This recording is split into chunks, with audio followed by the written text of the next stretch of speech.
Today is lesson 2.4, use bar graphs. Our essential question is, how can you read and interpret data in a bar graph? Some vocabulary terms you're going to see is bar graph. A bar graph uses bars to show data. Also, you'll see horizontal bar graph. That is, the bars go across from left to right. The length of the bar shows the number. The other word is scale. In scale, a scale of equally spaced numbers helps you read the number each bar shows. And vertical bar graph is bars that go up from the bottom. The height of the bar shows the number.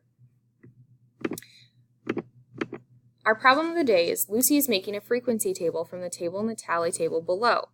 It is all the students' favorite seasons: fall, winter, spring, and summer. For fall, we have 6 because we have a bundle of 5 plus 1 more, so 6.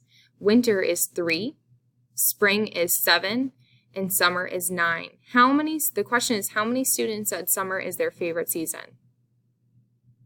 If you guessed 9, you are correct.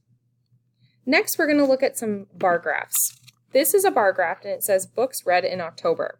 So we have right here, this is a bar graph. This is a type of bar graph that is going to be a vertical bar graph because the numbers are going up from the bottom.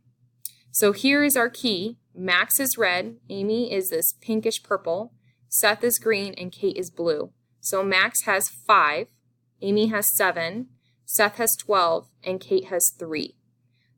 On the left over here, this is the number of books, so it starts at 0 and goes all the way up to 15. On the bottom is what student it is. So this is a bar graph. Every bar graph has a title that tells you what the graph is showing.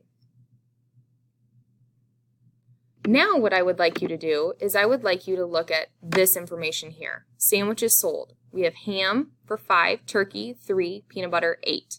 I would like you to make a bar graph just like I did in this picture before, and you can always pause and go back to that image, but I would like you to make a bar graph showing this information.